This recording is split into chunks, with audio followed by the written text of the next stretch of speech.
Good morning, good morning.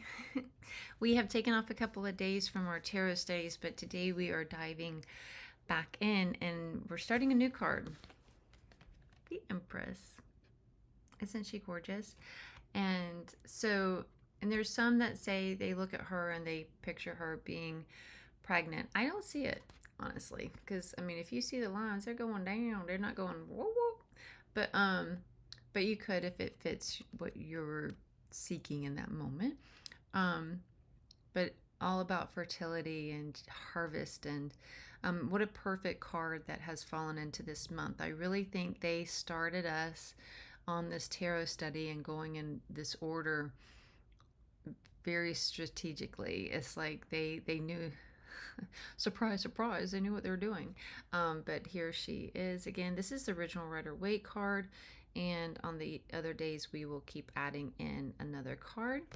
And then today we're going to read from Tarot as a Way of Life by Karen Hamaker Zondig. I was trying to get it both in there. There it is, so you can see. Okay, so let's dive in because it is a couple pages long.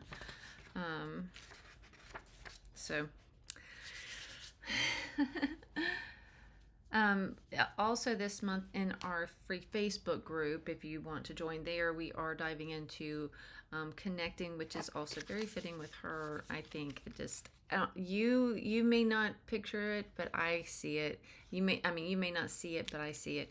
The connection is the goddess of the month is Lilith, and then we also have like a number of the month is this month is 3, fitting for today being the 3rd, but also and 3, and then we also we have a rune of the month to start learning about runes and stuff like that. So it's just learning together for free, because this whole world is all about consumerism. Why do we want to add to that, right?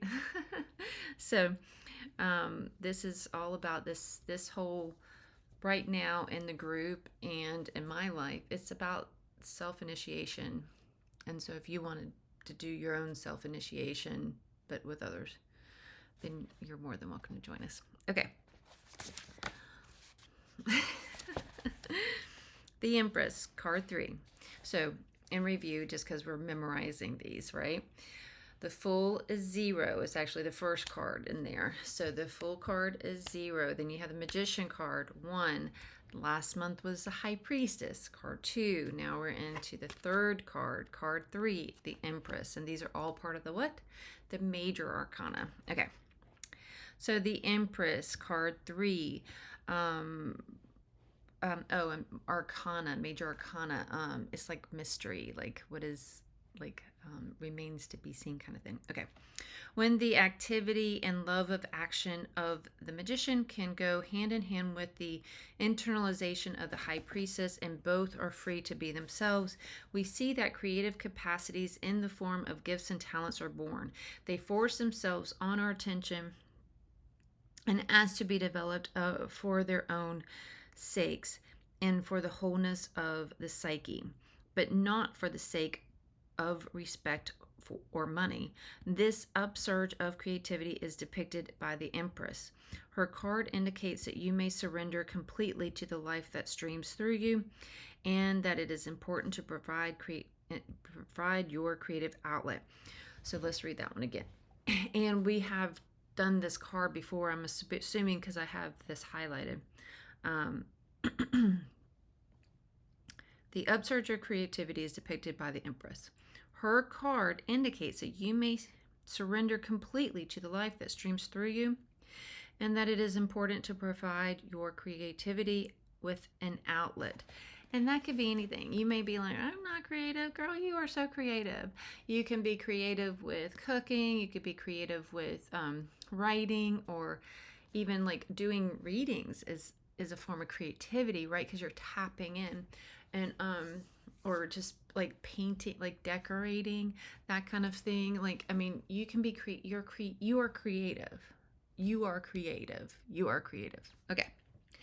The Empress is the Empress is a very creative card, which is often drawn when the question is not about fame or wealth, but about the practical applications of one's ability. Develop them, occupy yourself with them, dive into them, study them, and above all, enjoy using them. Enjoy life and do not put yourself under pressure. What is more, the Empress is receptive, just like the High Priestess. She listens to her intuition, her emotions, and to the world or the irrational, but she is not passive, far from it. The Empress loves life and can become fully absorbed in whatever she is doing, but she can equally take off to lean back and have a relaxed look around her in order to draw fresh inspiration during what might seem to be moments of idleness. The Empress is the phase in which our creativity really makes itself felt, sometimes in such a way that it rules our lives and absorbs our time, so that all other activities are put on a back burner, or only the most essential are carried out. However, this creativity is still rather unstructured, although this is not a problem. The happiness felt when you are occupied with the things that really suit you provides a sufficient motivation to do more structuring at a later stage. Now it's time to relate to the ideas that bubble up, to the inspirations that rise to the surface.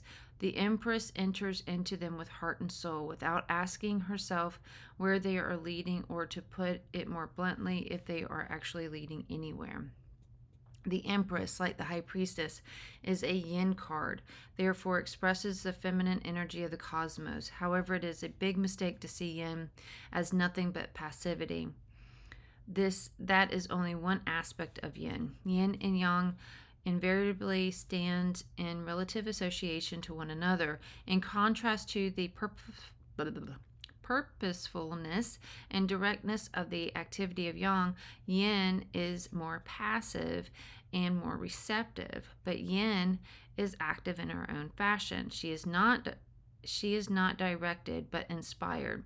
She does not aim at perfection but at wholeness. She is not interested in achievement but in enjoyment and in feeling of being able to be. All these yin facets are portrayed by the Empress. When we draw the Empress, this is highlighted, so that's why I'm like, me.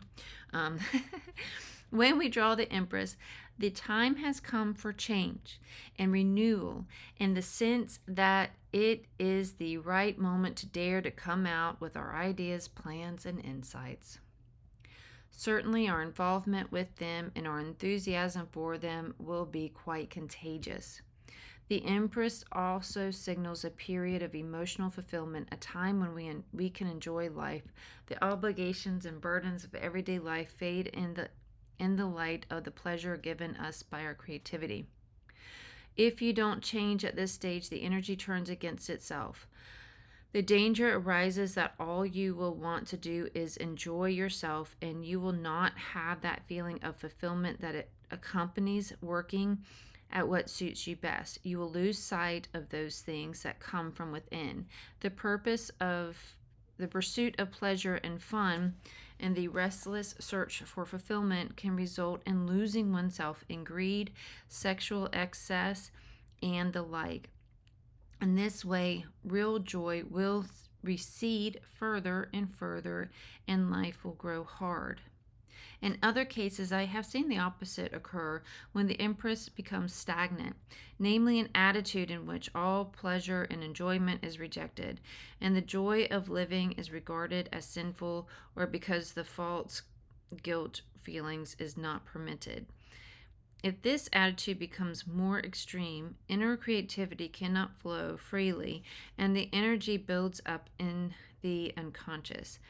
Like any other drive, it cannot be repressed indefinitely, even though it can be held back for a short time. Now, such repressed factors can gradually become destructive. Thus, the negative Empress can hinder others from giving full rein to their creativity. All joy in life is extinguished, and we get crabbiness and complaining instead of cheerful acceptance of life. In the least serious cases, I have seen people who had drawn the Empress leave the course for a short time. So much came to the surface that conflicting interest appeared. It was not possible to identify with all of them, and the Empress, the need for emotional involvement is largely unstructured. This quickly led to an overdose of impulses which were not satisfied. Because at every turn, these people identify with something for a short while only. In any case, completion is not the aim of the Empress. She lives by her inner impulses and strives for wholeness by developing her talents in a playful way. For her, plunging into the use of these talents is an involuntary and often unconscious goal. There we go. Get creative. Get creative. Let's, I don't know, we need to pour.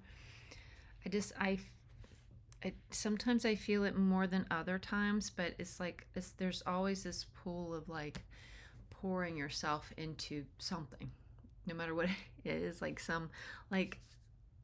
whether it's paper mache or painting or drawing or writing or playing, building something or playing in your garden, or because even gardening is you have to think about, where should I put this and where should I put that, and or decorating or rearranging your furniture, all the things.